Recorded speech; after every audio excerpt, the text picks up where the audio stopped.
Isang kababayan natin Pilipino na umuwi sa Pilipinas galing dito sa Dubai, United Arab Emirates, inaresto paglapag sa NAIA Terminal 3 dahil nakita sa immigration na dati na pala itong may kaso at may nakahain sa kanyang warrant of arrest dahil sa kasong vowsy. Inaresto ng pinagsanib na puwersa ng PNP Aviation Security Group at Manila Police District sa Ninoy Aquino International Airport Terminal 3 na galing Dubai ang isang lalaking pasahero na mayroong standing warrant of arrest na unang naharang ang pasahero na 45 years old na residente ng Parañaque ng Bureau of Immigration matapos na makita o ma-check sa system na mayroon itong arrest warrant na in-issue ng Pasay City Regional Trial Court dahil sa paglabag sa Republic Act No. 9262 o itong Anti-Violence Against Women and Their Children's Act na mayroong recommended bill na 72,000 pesos. Agad na nakipag-coordinate ang NAIA Police Station 3 sa Manila Police District para ipatupad ang warrant of arrest na kasalukuyan ay nasa kustodiya na ng Intelligence and Warrant Section Police Station 11 ng MPD itong suspect para sa documentation at appropriate legal processing.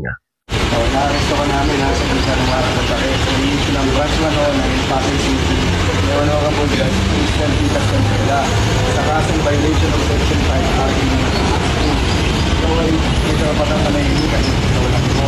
Tapos sasabihin mo, kaya ito na ito na wala mo sa iyo sa aking pagkuman. O hindi ka patang kuman sa iyo gato na tutulong sa iyo. Wala kang kayaan, hindi ka na natin gobyerno. Hindi na sarili mo doktor, natutulong sa iyo.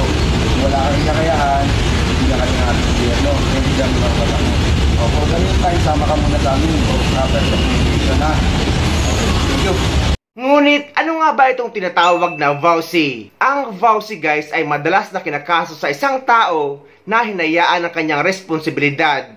For example, isang OFW na may iniwang asawa at anak sa Pilipinas, ngunit hindi ito nagbibigay ng suporta. At ang mabigat pa nito ay kung nang babae ka sa ibang bansa. Ang nakalagay sa batas natin, kung ang hindi nagsusuporta ay ang lalaki, diyan papasok yung 9262. Ito yung Violence Against Women and Children, vowsy. Ibig sabihin, hindi lang pananagutang sibil, kundi may pananagutang kriminal. So ang mga ama na hindi nagsusuporta sa kanilang anak, pwedeng makulong.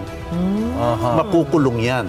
Ama na kahit hindi kasal. Kahit hindi kasal. Kasi sino ba ang hinahabla mo sa 9262? Ang asawa mo, dati mong asawa, ang boyfriend mo, dati mong boyfriend, kalib-in mo, dati mong kalib-in na lalaki.